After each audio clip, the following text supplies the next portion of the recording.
on land, at sea, in the air, and even in outer space. This is the All Our Yesterdays podcast, brought to you by Persistence of Vision Publishing. Oh boy. Welcome back.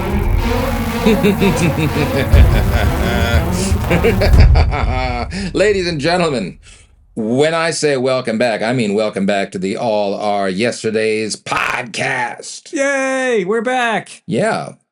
Who's here? Who are you? I am Lance Fever, everybody. I'm Lance Fever. You know, that guy. Oh, Lance Fever. Yeah. And who the hell is this guy sort of lurking in the corner? I am William Gold.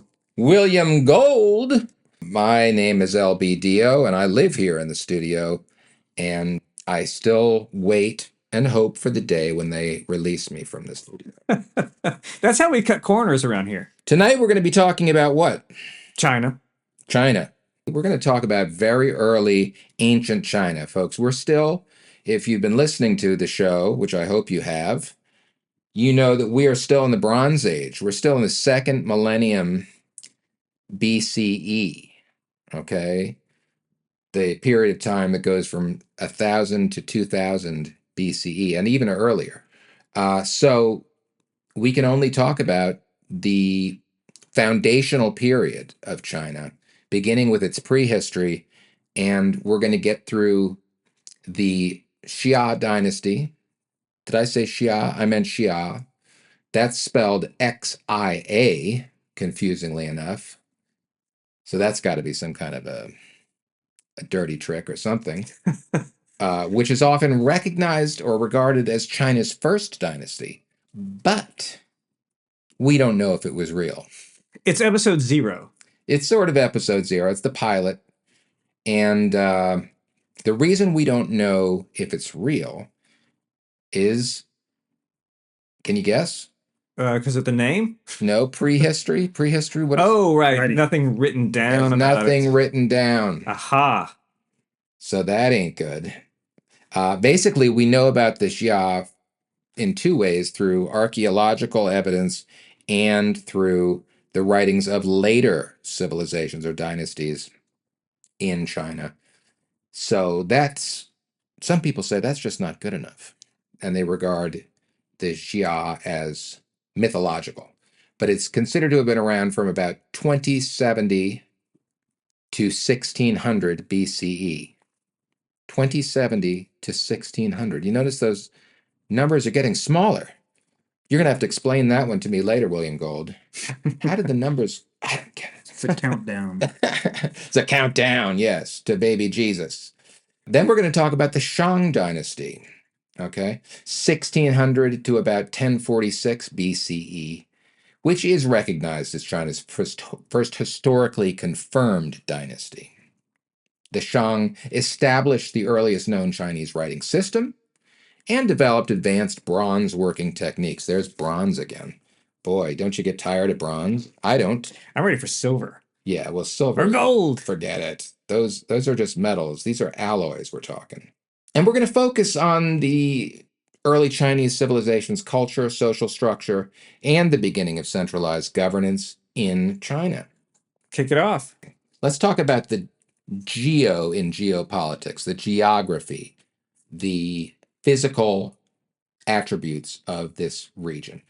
So we're talking about, once again, the area between two rivers. River civilizations. It sounds familiar, right? Not only river civilizations, but just as with the Tigris and Euphrates, we're talking about the land bounded to the north and south by rivers. And let me guess. Periodic flooding? Oh my gosh. Particularly, we're talking about the Yellow and Yangtze rivers, obviously two of the most famous rivers in the world. And the Yellow River in particular, when you want to talk about flooding, it gets nasty. All right. Even in the 20th century, you had floods that killed hundreds of thousands of people. So you can only imagine how rough it was in this very early period of recorded history. I mean, it was wild. And that had a lot of influence on their mythology, their culture, etc. So we could be going back as far as 7,000 BC, even as far as 12,000 BCE, where the origins of rice farming is mysterious, but it's probably began as an effort to extend the yield of naturally growing rice near the Yangtze in southern China. And then 1,000 years later, along the Yellow River, the cultivation of millet and other grains began. Now, if you don't know how much I love millet, then you haven't been paying attention to this show. I love millet. I love ancient grains. I was hoping you'd have some millet I could gnaw on. No, we don't have any. We don't keep millet in the house. Farming was well established by 5,000 BCE with extension irrigation systems, and there were elaborate and wealthy farming cultures with large houses thriving by 4,000 to 3,000 BC throughout southern China. So this is interesting to me. You picture a large house, okay, and they're using some fairly sophisticated architectural and building techniques, all right? And yet we're talking about 5,000, 4,000, 3,000 BC. That's well before even the mythological dynasty of the Xia. So, I mean, what was this? Anarchy? You have farmers and some of them becoming prosperous and building big houses, but who's enforcing law? Who's doing all this stuff? We don't know. We assume that there were hegemons, there were warlords or bosses who were running around enforcing things, because it's hard to imagine a society that doesn't have anyone doing that. But we don't have the evidence to say for sure that this was the case or who these people might have been. You're talking about back as far back as what? How It's far? 4,000 BCE, Okay. long before the dynasties we're talking about. Dynasties, yeah. So now we get to the Xia dynasty and its mythical beginnings of China. Okay, so there is a debate over whether this sucker even existed. Okay. It was mentioned in early Chinese texts, but by early, we don't mean this early. We don't mean from contemporaneous texts, because there are none. We mean from later civilizations. This Xia's existence has long been questioned by scholars. It's early Chinese historians like Sima Qian, in the records of the Grand Historian, compiled information from oral traditions like myths. Okay, so the line between history and legend, pretty obviously, is blurred at best. Well, so when we talk about, okay, so there's a dynasty, or Right. there isn't a dynasty. Right. And this is early on. It's like, what's the first dynasty? Let's define dynasty to begin with. Yeah, dynasty. What is a dynasty? Not just a great TV show, but a sequence of kings who are related to one another. Right. So when we talk about pre-dynastic China, we possibly are not even talking about. I mean, we could be talking about a unified China, but it could be not even a nation yet. Right. It was probably not unified. Probably not not a unified. unified nature. So the dynasty is a family affair that has unified and ruled China as a whole for the first time. Right. That doesn't happen until later. These rulers ruled their territory, but their territory would fluctuate usually from a center of power, like a cluster, an urban cluster, Uh-huh. and depending on how effective the ruler was and how effective their armies were, that zone of control would expand or contract, yeah. or might break off. You might have lords on the perimeter break off and control that territory on their own, sort of rebelling against Makes the sense. control leader. Yeah. So that kind of thing was going on for many centuries. And again, we want to emphasize, when we imagine China today, we're thinking about present day China. It is a country about the size of the United States, quite a large country, or the continental United States. The area that we're describing here in this ancient history is much smaller. It is a portion in the central eastern China. again, between these two rivers where there is this ongoing struggle for control. But yeah, you mentioned the dynasty itself and who are these kings? Well, it is believed to have started with Yu the Great. Okay. Me the Great? Yu the Great. Why you? Funny boy. Why, you... He says Yu is believed in mythology, if not in history, to have been a hero who tamed the Yellow River's destructive floods. So again, we see, as you said, these dangerous floods are a constant terror to the people who live there. They allow the people to survive, and yet they are also killing people. And according to legend, Yu worked tirelessly, digging canals to redirect water, which earned him the right to rule and established him as a moral exemplar for later rulers. Here we have the establishment of hereditary rule. Instead of being chosen by merit, Yu's subsequent leaders, his following leaders, were hereditary. He passed his leadership on to his son Qi, thus setting the precedent for dynastic succession. So, what about their technology? What about their society? Well, we know very little, but this is what we think we know. The emerging use of bronze tools signaled the shift towards more complex societies. The Xia period saw a gradual urbanization where small cities began to form. And again, along river systems. And again, we see that civilization and cities go hand in hand. We very rarely see what we consider to be a true civilization that doesn't have cities.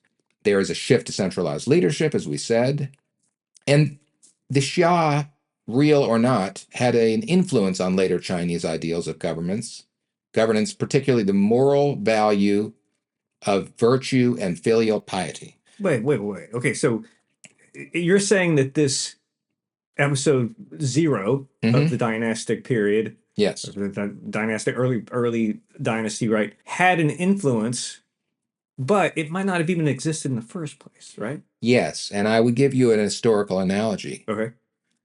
Another thing that did not exist was George Washington chopping down the cherry tree. Right?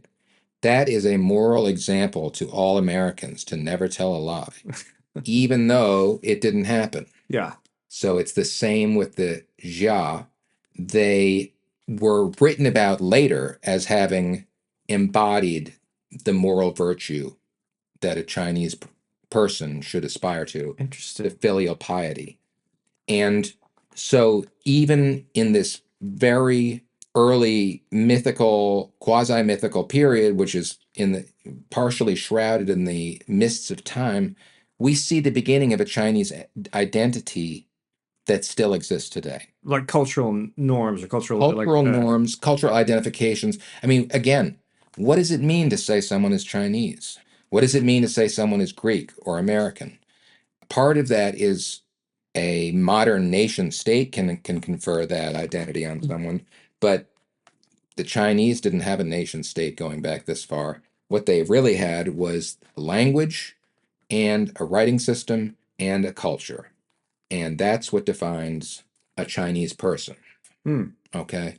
And this is such an important thing to bear in mind as we proceed, is the extent to which, and we're going to see this not only in this episode, but in future episodes we do on China, ancient China is isolated from most of the world's civilizations. They don't know about the Mesopotamians.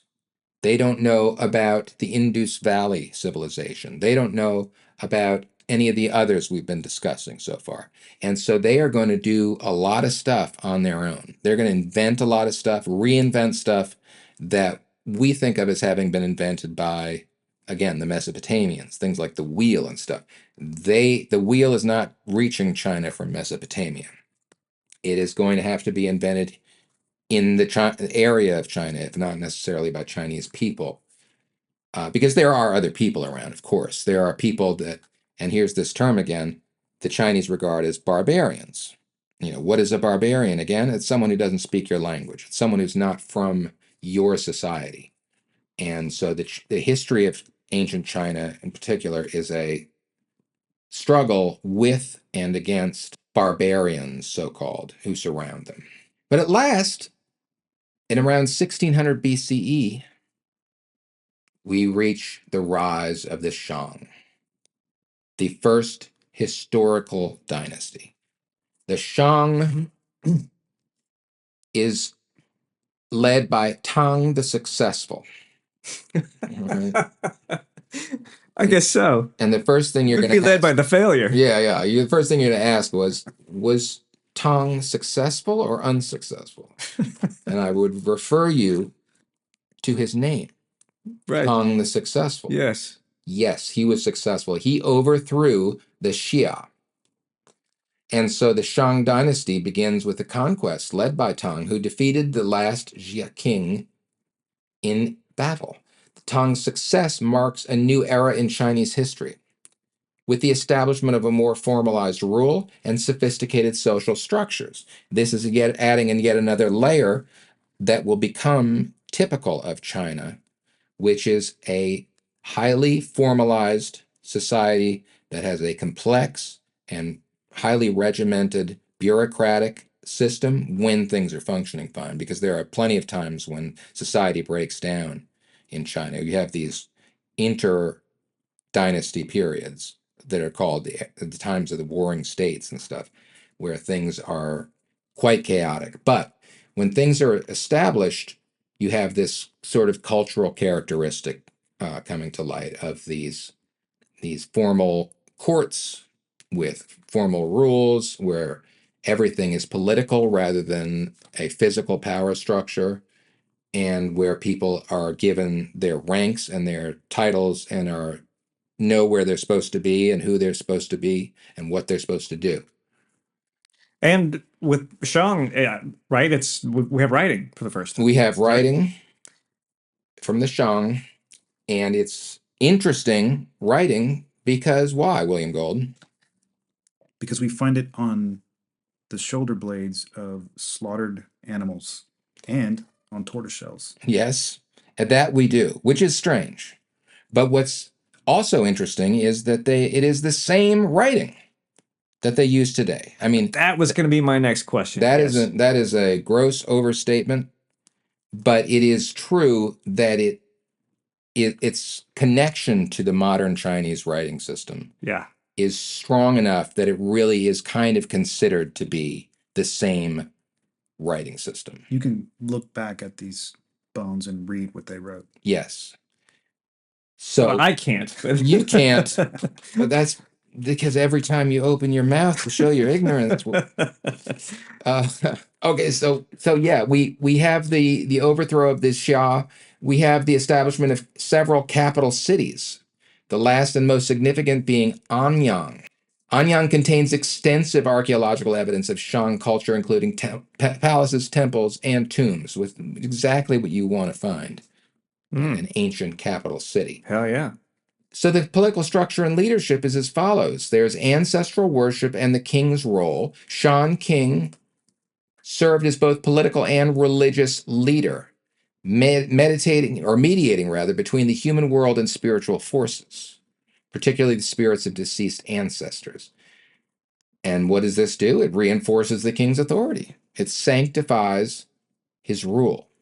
So let me ask you this. When we think of kings, obviously, we're descendants of Western culture, and we're, usually a lot more familiar with that kind of thing. So Yes. how does their monarchic society compare to that of what we are familiar with in like English monarchs? That's a very good question. I mean, I think the one thing that separates when you say the English monarchy is the English monarchy arises out of the Dark Ages in Europe, right? The Middle Ages. Yeah. So the kings there were ruling over a somewhat brutal regions with people who are not necessarily educated, who are peasants, and a small nobility, but there isn't a lot of material wealth and prosperity. There isn't a lot of organization. It's very superstitious, very religious. Contrast that with the ancient Chinese dynasties, which are quite modern in many ways. I mean, the Shang less so perhaps, but definitely as we get further along with the Zhou and later ones, we're going to see very modern concepts of bureaucracy, civil service exams, where you are given your rank and your title and your position in society based on how well you do on formal exams, written exams, and a lot of things that seem very modern. So I say that even though, of course, this is thousands of years before medieval Britain, in many ways, it's much more familiar to us as like a modern society. And that's part of the genius of this Chinese world, is just how sophisticated and complex and interesting its society really is. And yeah, let's talk about those oracle bones that William Gold was teasing us about. The Shang practiced divination by inscribing questions on oracle bones, which were often turtle shells or ox bones, and they interpreted the cracks formed by heating to say the answers to their question. They would read these cracks. Okay. You would write down your question about the future, and then, interestingly, they would keep a record of how well the oracles were guessing. Okay. So they would, scientific method injected into your and it's all written down. superstition. Like this, they write down, oh, what is the harvest going to be like? But then you see another inscription and it says, got this wrong. This was wrong. This said the harvest was going to be good. It wasn't. And in fact, they would aggregate a bunch of different bones that they had asked the same question of, and they would start averaging out, like, about how many bones said that we were going to have a good harvest, how many said we were going to have a bad harvest, how many said that the queen would have a difficult labor and delivery or an easy one. And so, again, it's like a lot of ancient history, but with a little twist that makes it kind of interesting and kind of uniquely Chinese, which I love. So yeah, they would use this practice to shed light on their concerns, from weather to warfare to agriculture to you name it. Of course, they were particularly interested in the lives of the leaders. So they would ask a lot of questions about the king or whomever. Their innovations included bronze metallurgy. Again, there was bronze earlier elsewhere, and there was bronze in ancient Mesopotamia. But here, the Chinese developed their own. They produce intricate vessels and ritual items that showcase high levels of craftsmanship. Bronze was seen as both a technological and a spiritual resource, reserved for the elite and used in religious rituals. There was urban planning, as we saw in Mesopotamia, as we saw in Indus Valley especially. Excavations at Anyang reveal well-planned settlements, including palaces, homes for the nobility, tombs with lavish grave goods. Human sacrifices found in some tombs point to social stratification and the Shang belief in serving the king even in death. So we see that some of these sacrifices may have either been willing sacrifices or may have simply been referred to by other people as willing sacrifices. He knew and wanted to be sacrificed because he's such a good servant. Human sacrifice. Now, Ouch. William Gold is something of an expert on this. He informs me that there was some macabre stuff going on here. You know how recently, if you can remember the 21st century at all, Donald Trump was making references in his speeches to a Hannibal Lecter, who's a fictional character who is alleged to have done some rather nasty things, including eat people. But the stuff that we're hearing about from William Gold, it sounds a lot like that. Human sacrifice, and not only that, but then doing bizarre things with the bodies afterwards. Tell us, William Gold. They would put the bodies into the walls of the cities that they, or the walls that they built around the cities that the rulers controlled and lived in. Like Yeah. mafia stuff. Yeah. It sounds like Jimmy Hoffa, doesn't it? Yeah. Hundreds of sacrificial victims. Hundreds of sacrificial victims, and you go to you're giving someone directions, through the city and you say, oh, turn left at the wall that contains hundreds of human victims. Human sacrifices were sometimes made to accompany the deceased of a ritual offering. The worship of Shangdi, meaning supreme deity, who is the high god of Shang pantheon, believed to control fate, nature, and the prosperity of the people. And unlike the ancestors, Shangdi was a distant and mysterious being accessible only through the king's intercession. So the king had that important religious role. You know, when you bring up ancestor worship and this kind of thing, it reminds me that my experience in game development, video game development, has.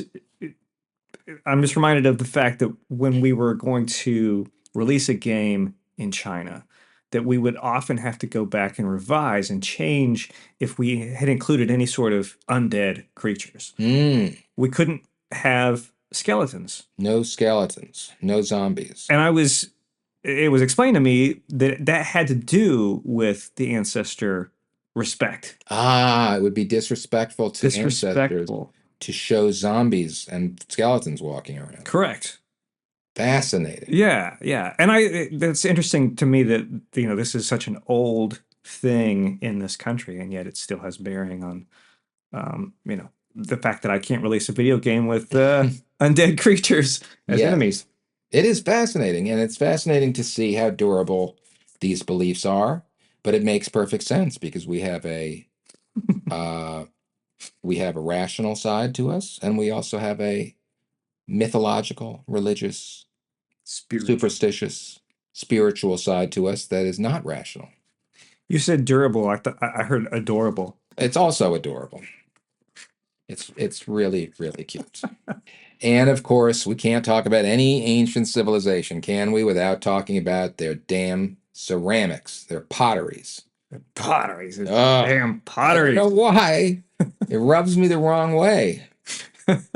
We discussed last time how the pottery is almost indestructible. It's so strong and durable a material. Clay bowl. And it's beautifully decorated. We'll give you that. But it's so often is all we have left. In this case, they also have some musical instruments that have survived. They still have some jade carving, which is kind of cool. But Kind of cool. enough with the pottery, man. If I swear to God, the next time I see a pottery in one of these ancient civilizations, I'm just gonna. Well, LB, I was listening to a podcast not long ago Mhm. in which the speaker told me that the reason that there's so much pottery in the ancient world is because it was used for storage, storing grains, storing. Yeah. You know. Don't believe that. You can't believe podcasts. Podcasts. Anyone can make a podcast. That's Are you true. kidding me? It makes That's true. Wikipedia look like Harvard University. Anyone can make a podcast and say whatever he wants. So let's just pay no attention to podcasts going forward. The Shang also used military technologies like chariots and bronze weapons, which gave them a tactical advantage over neighboring tribes. Again, we see the same thing happening. A society begins with agriculture, it establishes itself as sort of being in possession of an area, then it becomes more prosperous, and then it has the ability to invest in technology, including military technology, that gives it an advantage and allows it to rule over its neighbors. LB, I Yes. had read or heard something about chariots and that they were primarily ceremonial. Chariots were For the ancient primarily Chinese. ceremonial in ancient Chinese culture. That's interesting. They weren't used for war, you're saying. That was one factoid that I picked up on. And it seems to be that they relied more upon infantry. Yes. Well, that makes sense. When we look at more Western civilizations in their early years, they also didn't rely on horses, horse-drawn vehicles nearly as much early on as they did later. I think it's fairly sophisticated. Something like a chariot sounds so simple to us, but you think about it, it's got to have really strong wheels and axles, really well put together, or else it's just going to fall apart. We're not talking about vehicles going over paved roads here. We're talking about riding over a battlefield, which could be a desert, which could be a prairie, it could be anything, a forest, and having this vehicle carry human beings in it, probably two human beings, one of whom might be an archer, and yeah, it's not so easy to build these, maintain them, and field them. The Shang, however, remind us, don't they, that all good things must come to an end. Even the Shang, which were such a great first dynasty that had so much going on. Some say the best. Some say that, yeah, you've tried the rest, now try the best, the Shang. The corruption and cruelty of later kings is often traditionally believed to have been a big factor in this decline. The last Shang king, for example, Dizin, was notorious for his excesses and cruelty. He is depicted in stories as a tyrant who neglected state affairs for his own pleasure. I heard he brought up Hannibal Lecter a lot in his Yes. rallies. Yes. They say he was the Orange King and that he had his own reality TV show prior to becoming king. But there were internal rebellions, as you can expect. When you have cruel kings, when there's external pressure, you're going to see some rebellions. And so you enter a cycle of weakening control and resentment among vassals, internal instability, creating conditions ripe for collapse. And so that's going to conclude the period of the Shang. But, and we're not going to talk about the Zhou who came next very much. But it is interesting to look at how the transition occurred. How did this Shang fall to the Zhou? And the answer is the Zhou were a neighboring tribe. They were discontented with the Shang. They were allied with other discontented groups. And they went and fought a battle at Muye, at which they defeated the Shang. And so that's the fall of the Shang dynasty. That's the straw that breaks the camel's back. And indeed, one of their rulers, a man called the Duke of Zhou, we don't know his name, we just know his title, formulates a concept that will legitimize the rule of the Zhou over China. And it's very significant because it becomes the justification not only for their rule, but for all subsequent rulers, not just subsequent dynasties, but even rulers up to the present day. Even Mao Zedong talked about this. So we're talking about the concept of the mandate of heaven. The mandate of heaven states that heaven grants rulers the right to govern based on their virtue. What virtue? Well, it's not so much, don't cheat on your wife type virtue. It's more like, how happy are the people? Are the people happy? Is society just and orderly? Very Eastern values. And the answer is, if you come to power, that means you had the mandate of heaven. If you fall from power, that means heaven has withdrawn its mandate. Sure. That's a very flexible concept, right? Because anything that occurs can then be explained in terms of the mandate of heaven. Civilizations rise and fall. Kings are born and die. And everything that happens is explained by this simple philosophy. The mandate of heaven was withdrawn from the Shang and was given to the Zhou. And indeed, even in this first speech, the Duke of Zhou says, the Shang used to be good. They used to be a good dynasty. They used to have a virtuous rule over a happy, contented, and orderly people. But they lost the mandate of heaven because they became corrupt and things started to fall apart. And so they lost it. And now that we've won this battle, we have been shown to have received the mandate of heaven. Right. So how cool is that? There was Hitchens said, if you can't use religion to uh, justify, your dominance, then you shouldn't be in the dictator business. That's right. That's right. And yet it's interesting to think of this as a religious idea because clearly it is, right? Heaven is to some extent being treated as a kind of divinity here. But it's not part of their normal religion. It's not part of their pantheon of gods. They don't make reference to any gods in this philosophy or this concept. They really are using it almost like we might say fortune. The fortune favored you, Hmm. and that's why you're here. I mean, that's not an exact analogy by any means, but it is.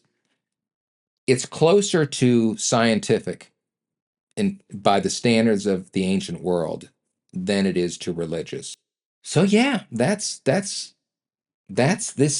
early ancient period of China, the early dynasties, and there is so much to come in China. I mean, we haven't even gotten to the first emperor.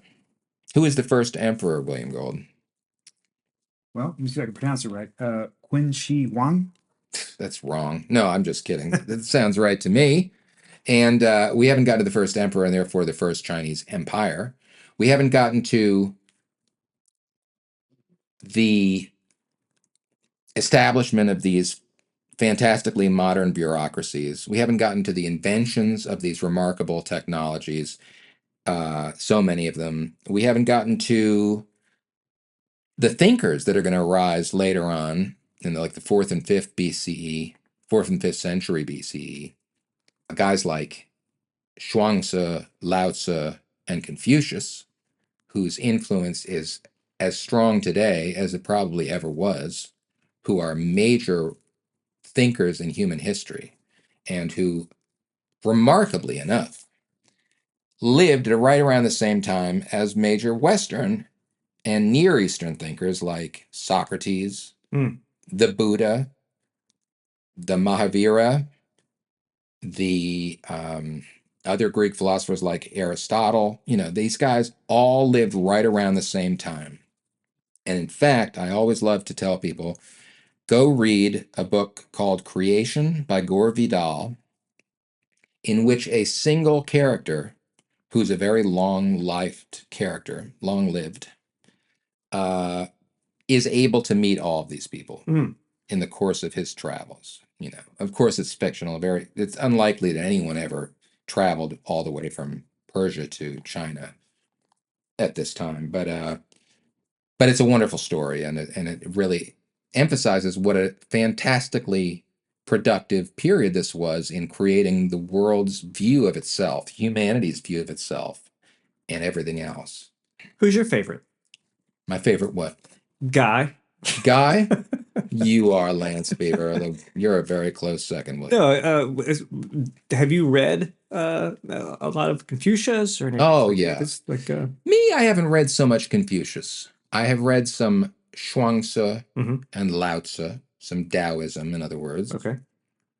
I have read some Buddha. Mhm.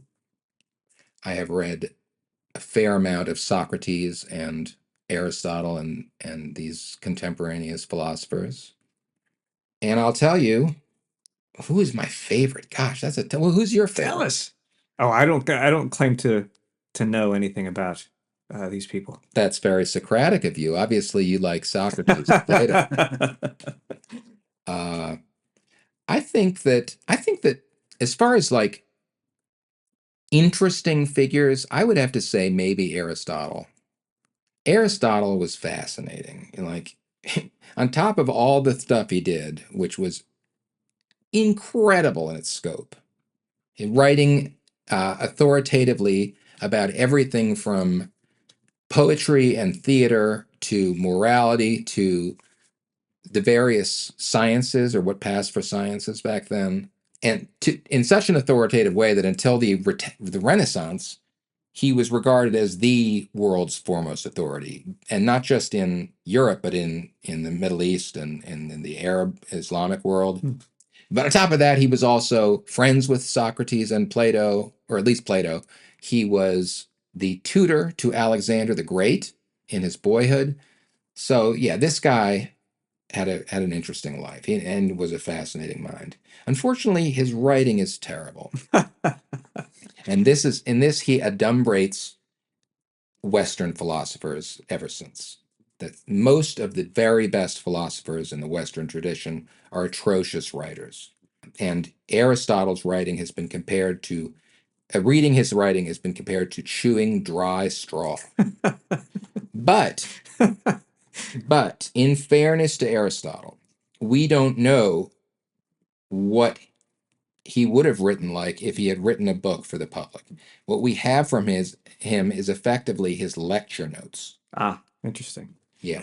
So these were notes for himself to refer to. He's been compared to Stephen King. Yes, he's been writing. No, not to Stephen King.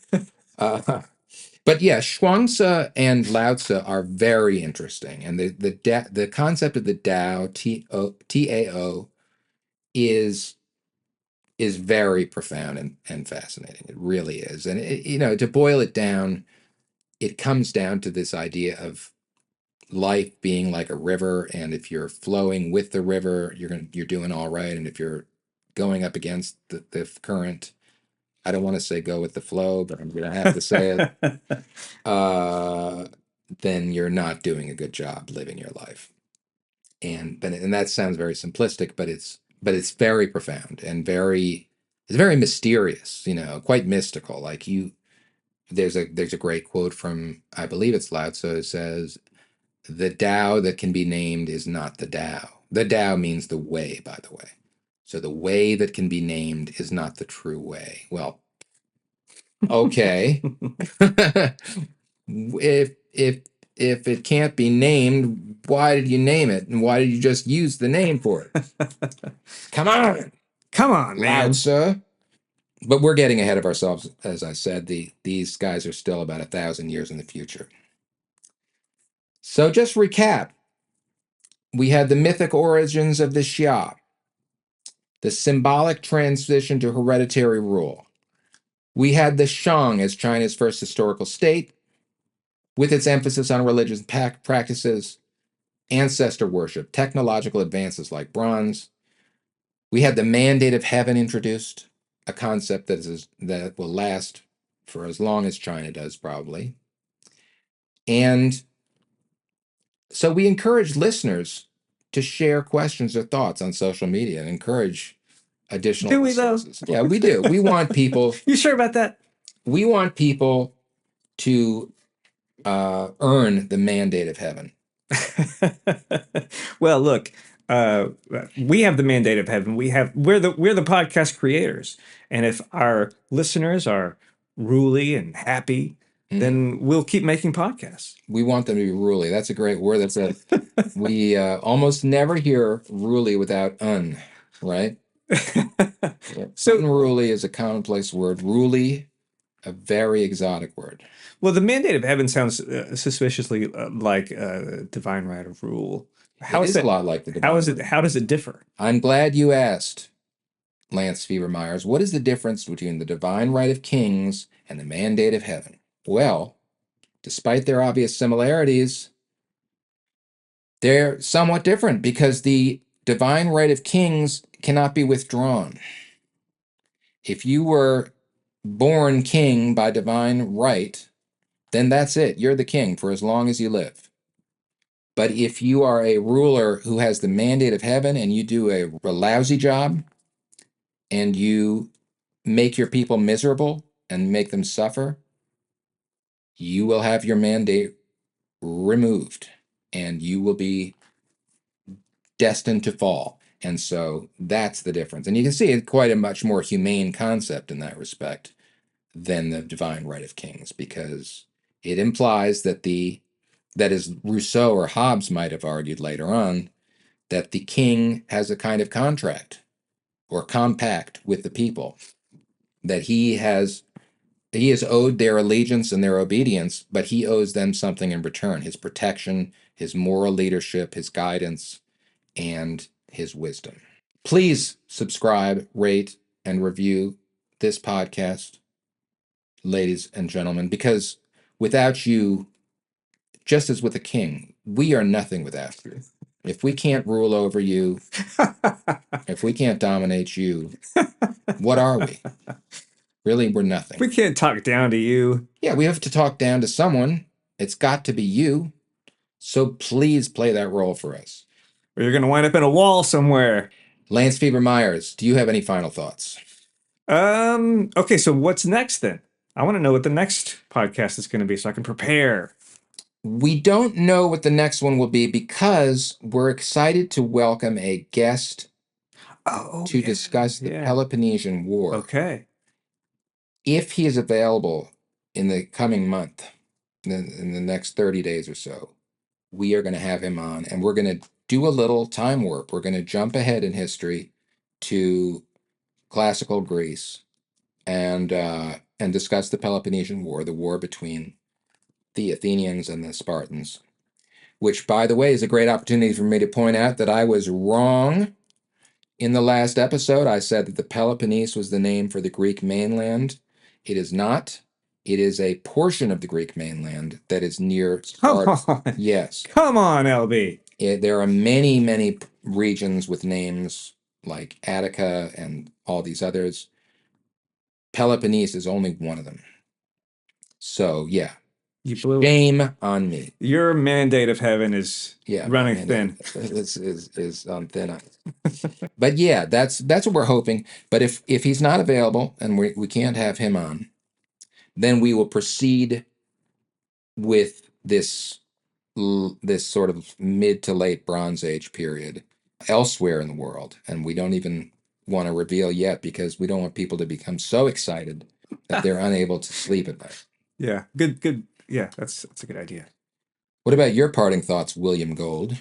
Well, when we return to ancient China at some time to be determined, we're going to talk about the first emperor. Yes. So I want to leave the audience with that teaser.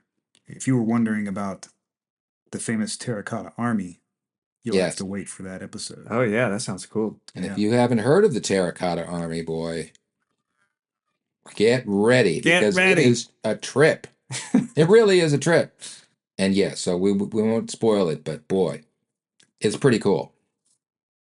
Well, I'm going to go chew on some millet and read some Aristotle. Yeah, chew on millet, read Aristotle, read Chuang-Tzu and Lao Tzu and Confucius, and try to be ashamed and humble, and try to be lowly, because these are virtues that we on the All Our Yesterdays podcast encourage of our listeners in particular. Thank you very much, ladies and gentlemen. See ya.